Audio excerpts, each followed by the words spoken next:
Our topic for this session is Acute Respiratory Distress Syndrome or ARDS. The learning outcomes are, first we will define acute respiratory distress syndrome, the pathogenesis, phases, diagnostic, as well as the management of ARDS. ARDS is defined as a clinical syndrome of severe dyspnea of rapid onset, hypoxemia, and diffuse pulmonary infiltrates leading to respiratory failure. The earliest diagnostic criteria for ARDS was established by the American European Consensus in 1994. It is divided into acute lung injury and acute respiratory distress syndrome. So for acute lung injury, the PF ratio should be less than or equal to 300. Okay, whereas ARDS, the PF ratio is less than or equal to 200, so it's lower. The onset should be acute, and on chest radiogram, there should be a bilateral alveolar or interstitial infiltrates findings in the absence of a left atrial hypertension. In 2012, the Berlin definition was formulated. It is defined as within 1 week of a known clinical insult or new or worsening respiratory symptoms.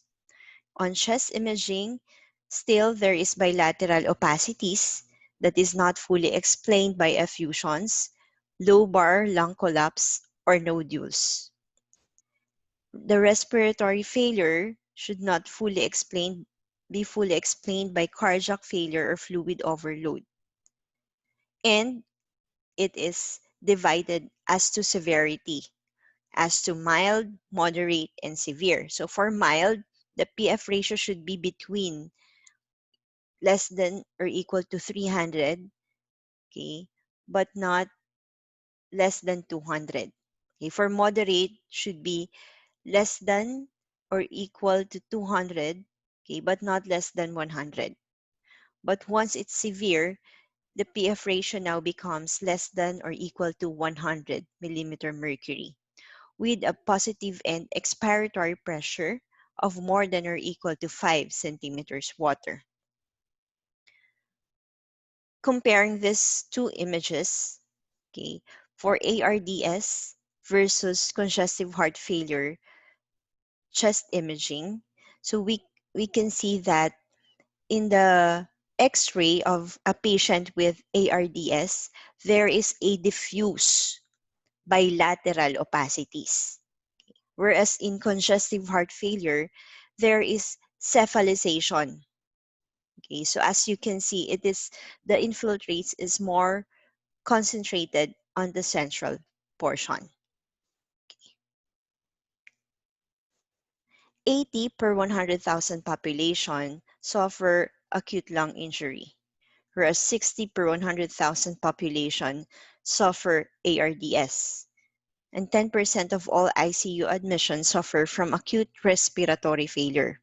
About 20% meet the ALI or ARDS criteria.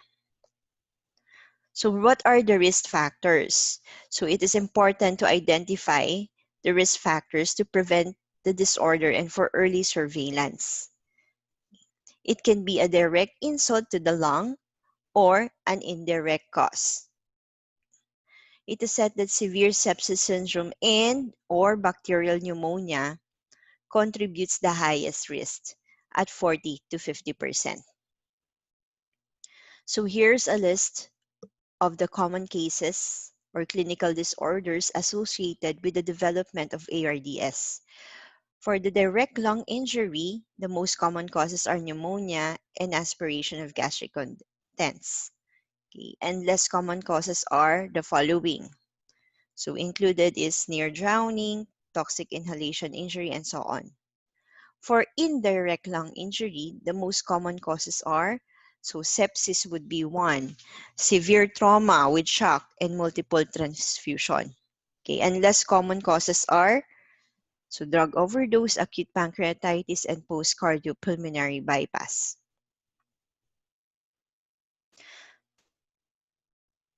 So what triggers ARDS?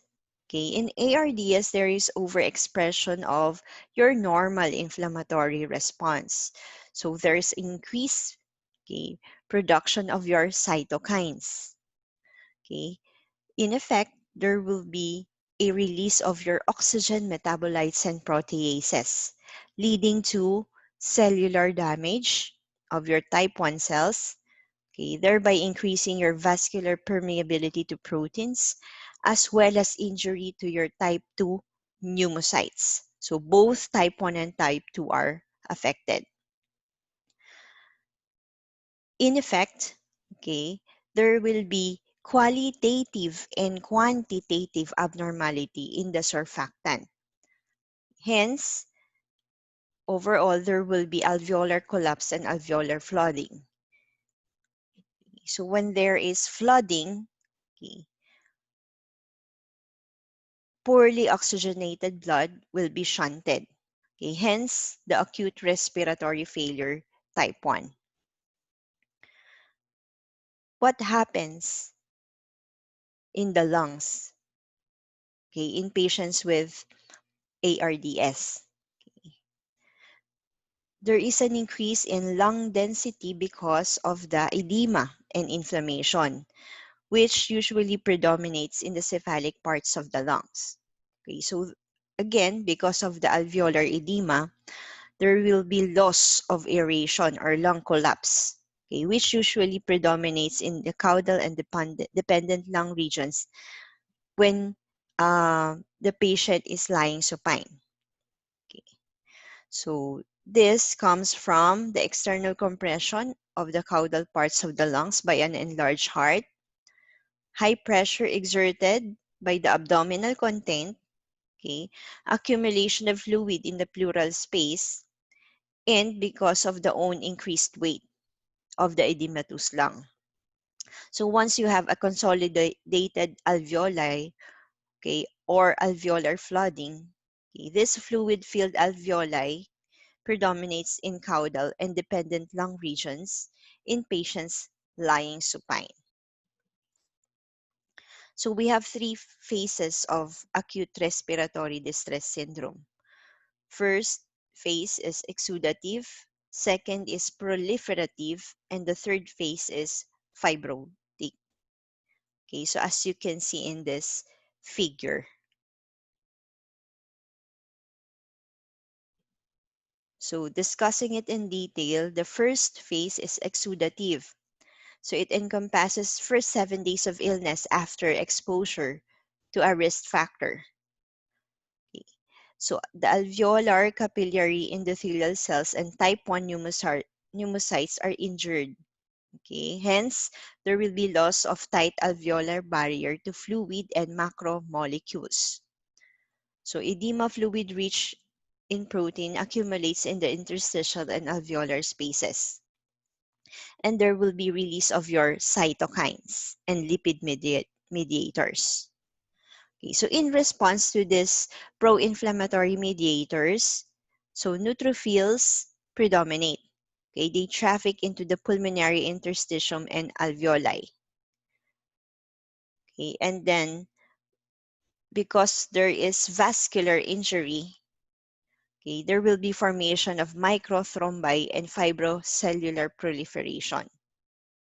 So remember that in the exudative phase, the alveolar edema, okay, is on the dependent portion of the lungs. So signs and symptoms of the patient. So the patient may experience difficulty of breathing, okay, rapid shallow breathing, or tachypnea. So all signs of respiratory fatigue and failure. So on X-ray, you will appreciate a diffuse alveolar and interstitial opacities, commonly bilateral in appearance, involving 3/4 of the lungs. Okay, and on chest CT scan, you may appreciate an extensive heterogeneity of the lung involvement. So there is loss of the alveolar capillary barrier. Okay, having the following consequences. So epithelial injury contribute to alveolar flooding, injury to the type 2 cells disrupt the normal fluid transport. Okay, loss of epithelial barrier can lead to septic shock in patients with pneumonia.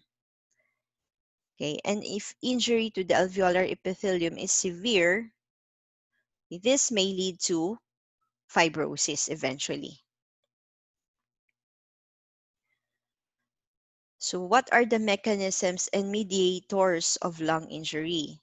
So for the acute phase, okay, you have the neutrophil-dependent lung injury. So this one releases pro-inflammatory cytokines, reactive oxygen intermediates, oxidants, proteases, as well as platelet activating factor.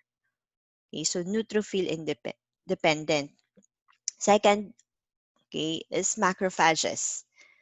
So again, this is pro-inflammatory cytokines. Third is pulmonary endothelium. So example would be prostaglandin, bradykinin, endothelial-derived factors, von Willebrand factor antigens, and so on. Next phase would be the proliferative. So this begins from day 7 to day 21.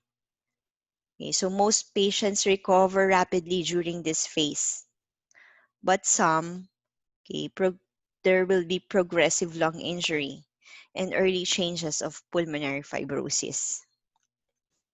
Histologically, what you see is uh, initiation of lung repair, organization of alveolar exudates, okay, and there will be a shift from neutrophil to lymphocyte predominant pulmonary infiltrate.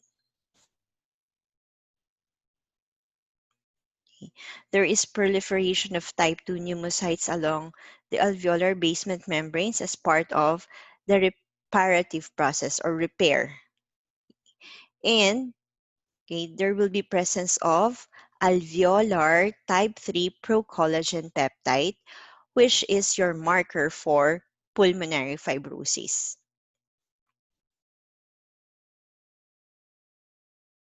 So many patients with ARDS recover lung function 3 to 4 weeks after the initial pulmonary injury.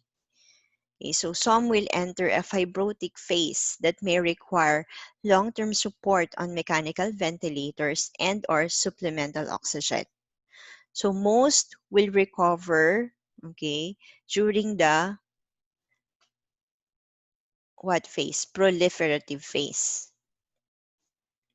And those who enter the fibrotic phase or fibrosing alveolitis, so histologically you will see an extensive alveolar duct and interstitial fibrosis. So in effect, you will have a disrupted acinar structure or architecture, wherein there will be like emphysema-like changes with large bulla. Okay, so intimal fibroproliferation in the pulmonary microcirculation, okay, leading to pulmonary hypertension. So what are the physiologic consequences of the fibrotic phase? Okay, so you will have an increased risk of pneumothorax, reduction in the lung compliance because of uh, severity of the fibrosis, and increased dead space. Patients in this late phase experience increased morbidity and mortality. So 5 to 7 days after acute lung injury or ARDS, the alveolar space is now filled with mesenchymal cells and new blood vessels. Okay, and then there's marked granulation of your collagen and fibronectin on autopsy. Okay, so in the fibrotic phase, okay, this correlates with your increased risk of death. So here's an image of a normal alveolus versus an injured alveolus during the acute phase. So as you can see, the normal alveolus, you have the type 1 cell, epithelial basement membrane, which is intact. You have the type 2 cell, okay, the surfactant layer, the capillary, red cell, endothelial cell, okay. Compare it with an injured alveolus during the acute phase. Okay, so starting here, okay, there is presence of neutrophil, right? Neutrophil proliferation or predominance during the acute phase. Okay. There is swollen and injured endothelial cells. Okay, so alveolar macrophage is an acute phase reactant. Okay, activated neutrophils, so oxidants, proteases, leukotrienes, okay, all of which are acute phase reactants.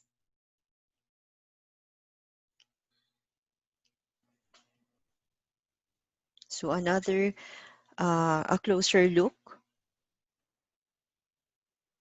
in this diagram, as you can see, is the fibrotic phase. So gradual resolution of fibrosis. So there predominantly there is fibronectin, formation of your myofibroblasts, okay, predominance of type 1 and 3 collagen, okay, and fibroblasts. Okay. So leading to fibrosis. So how do we diagnose?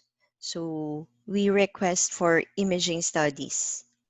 So radiologic chest x-ray, okay, you will see a diffuse bilateral opacities of the lung. Okay. On chest CT scan, okay, you can see here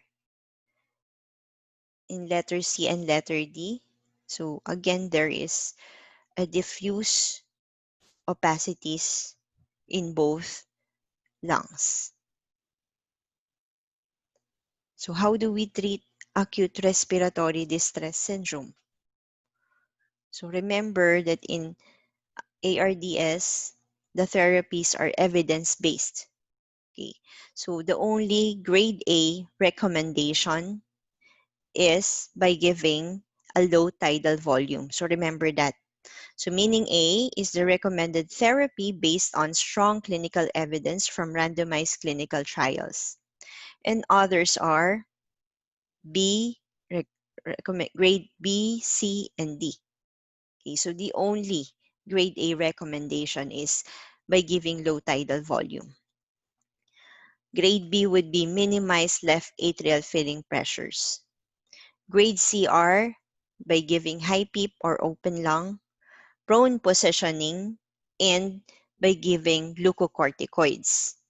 Okay, and grade D would be high frequency ventilation or ECMO and other supplemental therapies. So what is our initial management of acute respiratory distress syndrome?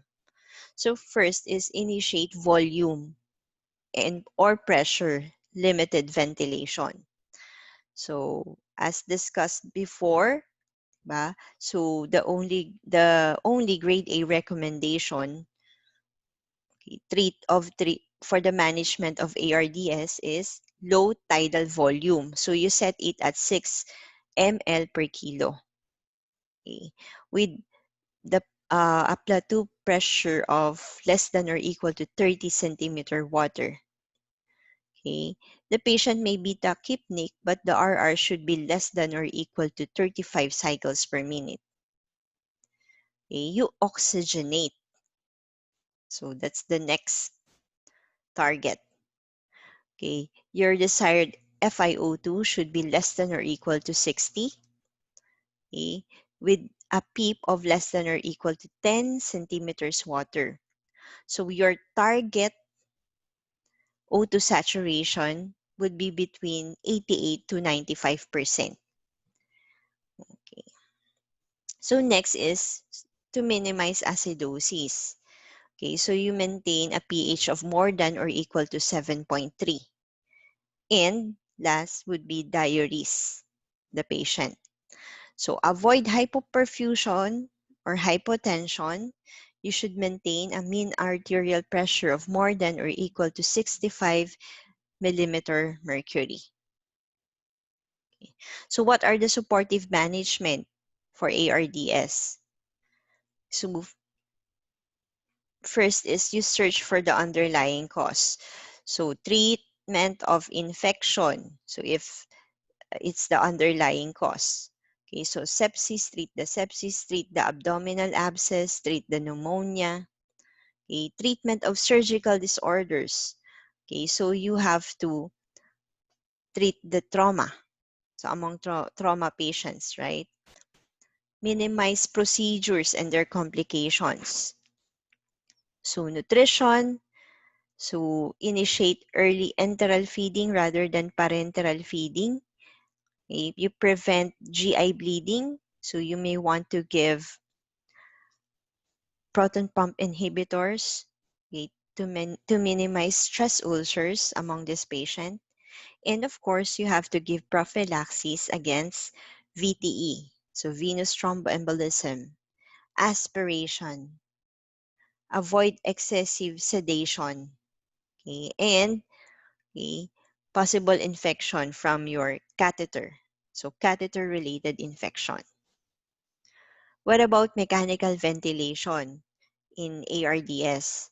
So this one is a life-saving potential or life-saving intervention.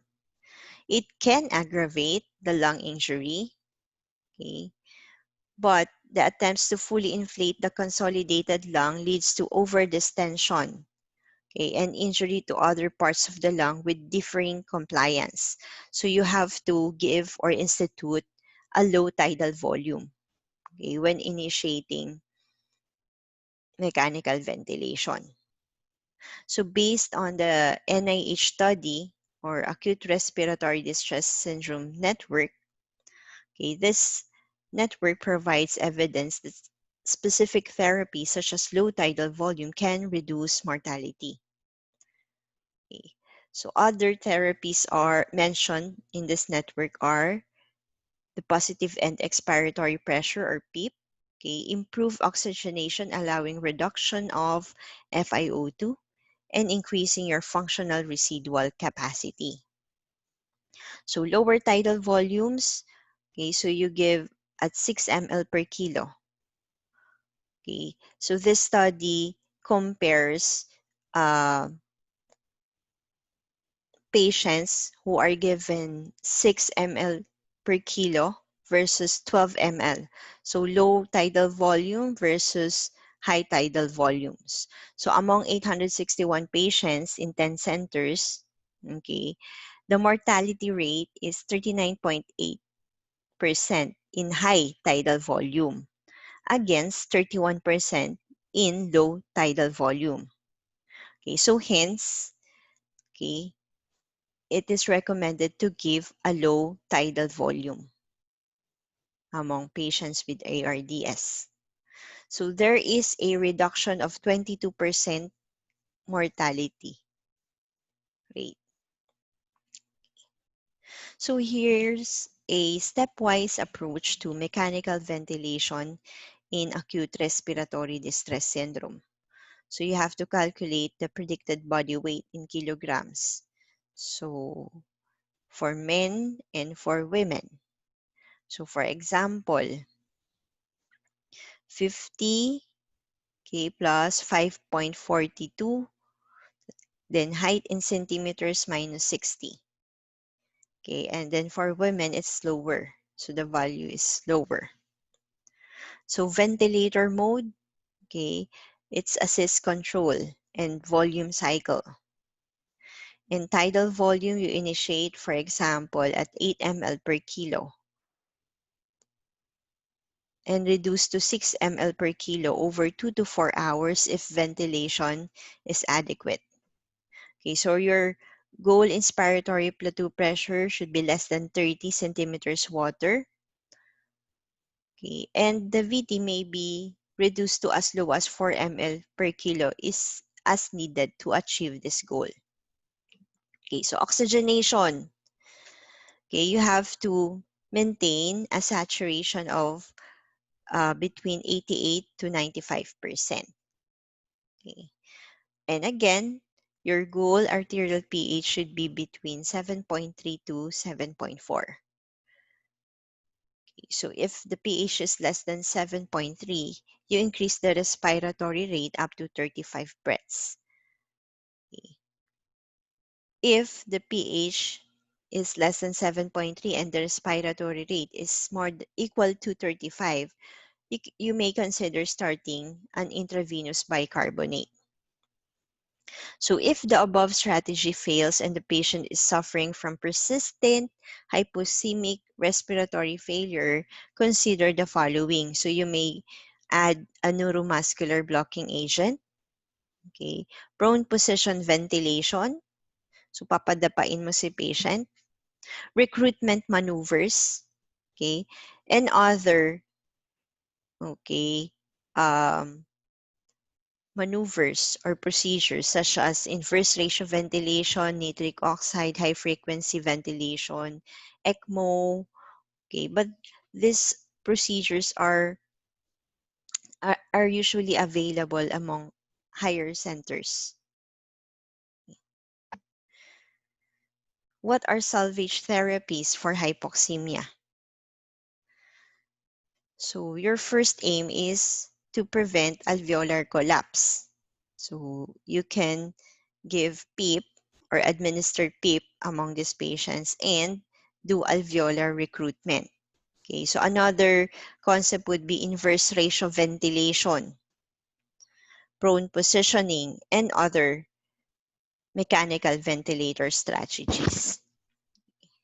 So how do you prevent alveolar collapse in ARDS? Okay, you may institute or add PEEP. Okay, so that's positive and expiratory pressure. So this concept will be discussed also in acute respiratory failure topic. Okay, this is to minimize the FiO2 support and you maximize the oxygen saturation. So as you can see in this, okay, in this figure, letter A, okay, is the lower inflection point or alveolar opening. And letter B, okay, is the upper inflection point or what we call the alveolar distension. Okay, so that PEEP will never be equal to 0. So there is a positive and expiratory pressure. So what are the effects if you give PEEP? So you increase the end expiratory lung volume. You recruit the unventilated lung alveoli because of the positive pressure. You decrease perfusion of the unventilated alveoli. Okay? And you may improve ventilation and perfusion mismatching and decrease the intrapulmonary shunt. Another strategy is inverse ratio ventilation. Okay, so remember that inspiratory time is lengthened. Okay, and dynamic hyperinflation leads to increased end expiratory pressure. So, however, this strategy has no demonstrable mortality benefit for ARDS. Prone positioning is one strategy. So it limits the expansion of cephalic and parasternal lung regions. So a patient in prone position, if you will imagine, it will relieve the cardia and abdominal compression, right? So exerted on the lower lobes. So your lower lobes will be free from the compression effect or compressive effect. So it makes regional ventilation perfusion ratios and chest elastance more uniform. Okay, and also it facilitates drainage of secretions during prone position and potentiates the beneficial effect of recruitment maneuvers. So whenever possible, do prone positioning. So what are the absolute contraindications? So of course, the presence of burns or open wounds on the face or ventral surface of the body, spinal instability, pelvic fractures, so life-threatening circulatory shock, and those with increased intracranial pressure. So absolute contraindication. Main complications, especially if the prone positioning is prolonged. So patients may have facial or periorbital edema since yun na yung dependent portion. Patient may have pressure sores. You may have accidental loss or displacement of the ET tube, the thoracic or abdominal drains, or other catheters. Possible airway obstruction if not properly positioned, hypotension, arrhythmias, and vomiting. So other not so common mechanical ventilator strategies are high-frequency ventilation, partial liquid ventilation, and ECMO, or extracorporeal membrane oxygenation. So fluid management is also important in ARDS since it addresses the interstitial and alveolar edema. Okay. Impaired vascular integrity augments increase in extravascular lung water. So you have to maintain a low or normal left atrial filling pressures. So a liberal, okay, fluid management may improve lung mechanics. It may shorten ICU stay and mechanical ventilator duration. And it may lower the mortality. So glucocorticoids, if you remember, is a grade C recommendation in the management of ARDS. It can be used in the fibrosing alveolitis phase only.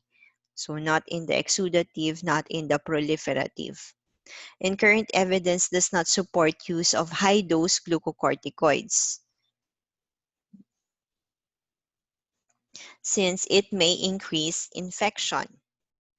And in non-resolving cases, okay, high doses of glucocorticosteroids may be considered. Surfactant therapy, so it may be given by aerosol with only 5% reaching distal air spaces. Okay. But somehow it's not effective. So inhaled nitric oxide, so there will be transient improvement of oxygenation, but still no effect in mortality. Acceleration of resolution. So experimental removal of pulmonary edema. So by catecholamine-dependent inhaled and systemic beta-2 agonists, and acceleration of reepithelialization by giving keratinolytic growth factors and antioxidants. Okay, so these are other therapies. So mortality from ARDS is about 31% to 74%, so as high as 74%. And the variability in the rates quoted is related to differences in the population studied and in the precise definitions used. So the main causes of death are non-respiratory causes, okay, where respiratory failure has been reported as the cause of death in 9 to 16% of patients with ARDS. So early deaths, so those who died within 72 hours are caused by the underlying illness or injury, whereas late deaths are caused by sepsis or multi-organ dysfunction. So outcomes. So mortality in ARDS is largely attributable to non-pulmonary causes, with sepsis and non-pulmonary organ failure accounting to more than 80% of deaths. Thank you.